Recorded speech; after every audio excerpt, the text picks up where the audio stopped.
Hello guys, welcome to my channel. यहीं हूँ study guide. आज का टॉपिक शुरू करने से पहले अगर आप मेरे चैनल पर न्यू हैं तो प्लीज उसे सब्सक्राइब जरूर कीजिए। तो टॉपिक जो आज हम कर रहे हैं वो है class 12 business studies chapter 3 business environment, जिसमें हम जो है कंपोनेंट्स पढ़ रहे थे जनरल एनवायरनमेंट के, economical environment, social environment and legal environment. 3 environment के बारे में हम पढ़ चुके हैं। आज हम पढ़ेंगे पॉलिटिकल एनवायरनमेंट के बारे में। अब पॉलिटिकल एनवायरनमेंट में क्या क्या चीजें आती हैं। Political environment constitutes all the factors related to government affairs such as type of government in power। ठीक है, पॉलिटिकल मूवमेंट में कौन कौन से फैक्टर्स आते हैं। सबसे पहला कि कौन सी गवर्नमेंट पावर में है, किस गवर्नमेंट की अभी चल रही है। ठीक है, कौन सी गवर्नमेंट अभी अपना रूल कर रही है, कौन सी गवर्नमेंट पावर में है। Attitude of government towards different group of society. हमारी सोसाइटी में डिफरेंट ग्रुप ऑफ पीपल रहते हैं, तो गवर्नमेंट का क्या नजरिया है, क्या एटीट्यूड है हम सोसाइटी में जितने भी ग्रुप ऑफ पीपल रह रहे हैं उनके टूवर्ड्स, किसके बारे में क्या सोच रही है, किसको क्या ट्रीट कर रही है, किस तरीके से। Policy changes implemented by different government. ठीक है, पॉलिसी चेंजेस कैसे कैसे हो रहे हैं। देखो, अलग अलग गवर्नमेंट, अगर कुछ टाइम के लिए एक गवर्नमेंट है, फिर कुछ टाइम के लिए दूसरी गवर्नमेंट आ गई, देन तीसरे टाइम के लिए कोई और पार्टी जो है पावर में आ गई, दूसरी गवर्नमेंट पावर में आ गई, तो क्या पॉलिसी में चेंजेस लेके आ रहे हैं वो। ठीक है, तो ये सारी चीजें हमारे पॉलिटिकल एनवायरनमेंट में आती हैं, जो कहीं ना कहीं चीजें इन्फ्लुएंस करती हैं, बिजनेस को इन्फ्लुएंस करती हैं, काफी चीजों को इन्फ्लुएंस करती हैं। The political environment has immediate and great impact on the business transaction, so businessman must scan this environment very carefully. जैसे कि हमने सोशल एनवायरनमेंट में, अगर आपको याद हो तो, पढ़ा था कि सोशल एनवायरनमेंट का जो एक इम्पैक्ट होता है बिजनेस के ऊपर या हमारे एनवायरनमेंट के ऊपर, तो वो इतनी जल्दी इम्पैक्ट दिखाई नहीं देता, इमीडिएट इम्पैक्ट नहीं आता है। लॉन्ग रन में हाँ ठीक है, उसका एक इफेक्ट पता चलता है, बट एक इमीडिएट जो एक इम्पैक्ट आना चाहिए वो नहीं आता है सोशल इन्वायरमेंट का। लेकिन पॉलिटिकल इन्वायरमेंट एक ऐसी चीज है जिसका इमीडिएट इम्पैक्ट आता है हर एक चीज पे। बिजनेस हो, कुछ भी हो, हर जगह जो है बहुत ही इमीडिएट और ग्रेट इम्पैक्ट आता है बिजनेस ट्रांजैक्शंस पे। तो बिजनेसमैन को ये इन्वायरमेंट बहुत ही केयरफुली और रेगुलरली स्कैन करते रहना चाहिए है। The businessman has to make changes in his organization according to the changing factor of political environment। जैसे ही उसे लगता है कि political environment में changes आने वाले हैं, तो उन्हें भी जो है अपनी organization में उसके हिसाब से changes कर लेने चाहिए हैं।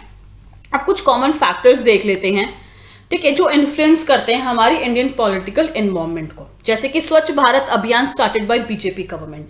स्वच्छ भारत अभियान के बारे में आपने सुना होगा, नहीं तो मैं बताती हूँ। तो ये ना सफाई को लेके, क्लीनिंग को लेके कि सारी जगहें साफ होनी चाहिए, रोड्स वगैरह हैं और हैं, थोड़ा सफाई को लेके ये जो है अभियान बना था by the BJP government.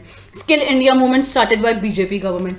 Skill India movement के बारे में भी अगर आपने सुना हो तो, स्किल इंडिया मूवमेंट में क्या होते हैं कि जैसे कि कुछ लोग होते हैं, कुछ पर्सन होते हैं, तो उनमें अगर उनमें स्किल्स नहीं है और वो कोई स्किल सीखना चाहते हैं, तो इस मूवमेंट के अंडर वो जो है अपने आप को थोड़ा बेटर कर सकते हैं, नई नई स्किल्स सीख सकते हैं। ठीक है, जैसे कुछ पर्सन होते हैं, जैसे ज़्यादा जो है पढ़े लिखे नहीं होते, ज़्यादा एजुकेटेड नहीं होते हैं, तो वो चाहते हैं कि भाई हम भी हमारी फैमिली के लिए अर्निंग करें और करें, अभी एजुकेशन तो की नहीं है तो क्या काम करें, तो वो कुछ स्किल्स सीख सकते हैं।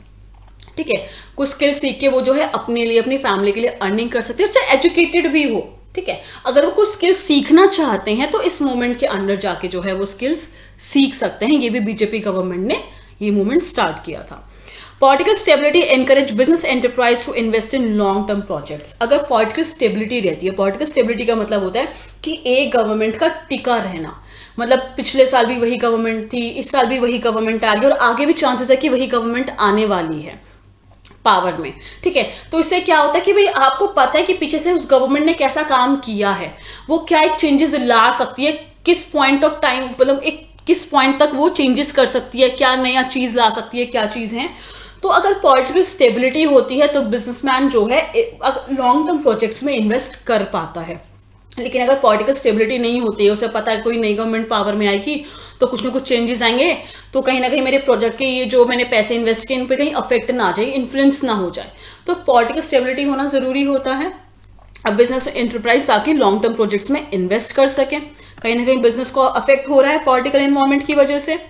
Present political system and profile of political leaders. Present political system कैसा है हमारा, पॉलिटिकल लीडर्स की प्रोफाइल कैसी है। ठीक है, क्या उनकी क्वालिटीज़ हैं, क्या चीज़ें, उनकी प्रोफाइल क्या है पॉलिटिकल लीडर्स की, वो भी अफेक्ट करती है, वो क्या चेंजेस ला सकते हैं क्या नहीं। Constitution of the country, constitution के बारे में अगर आपने नॉलेज में होगा कि हमारी कंट्री का हर एक कंट्री का अपना कॉन्स्टिट्यूशन होता है। जैसे कि इंडिया का अपना एक कॉन्स्टिट्यूशन है। कॉन्स्टिट्यूशन मतलब एक प्रॉपर लीगल बुक जिसमें सारे acts, articles, rules and regulation सब चीज़ों के बारे में मेंशन किया गया, जिसे फॉलो किया जाता है हर जगह।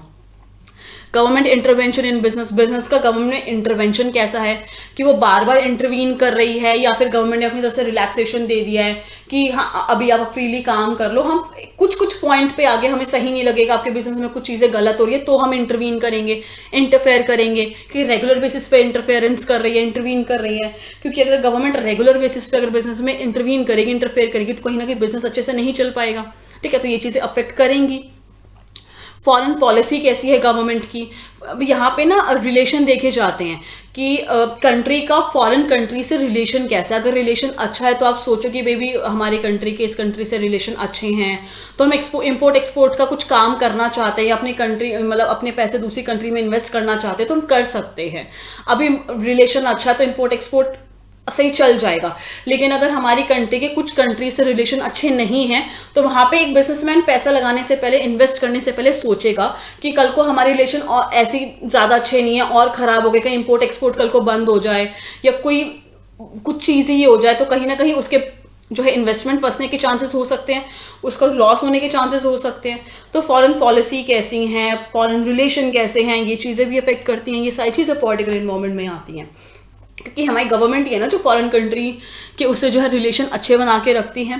Values and ideology of political party, जो पॉलिटिकल पार्टी है हमारी, उसकी क्या, उनकी क्या वैल्यूज़ है, क्या आइडियोलॉजी है, क्या उनके एक मेन एम है, क्या एक वो आइडियोलॉजी लेके एक पार्टी जो है गवर्नमेंट जो है पावर में आई है, क्या सोच लेके जो है वो पावर में आई है, क्या उनके मेन एम है, क्या चीज़ें हैं, वो क्या करना चाहती हैं, तो वो चीज़ें भी अफेक्ट करती हैं।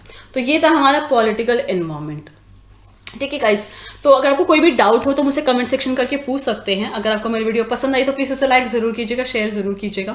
अगर आपने अभी तक मेरे चैनल को सब्सक्राइब नहीं किया तो प्लीज़ उसे सब्सक्राइब ज़रूर कीजिएगा। मैं इस चैप्टर से रिलेटेड और टॉपिक्स बहुत जल्दी अपलोड कर दूंगी। Thank you so much guys मेरी वीडियो देखने के लिए।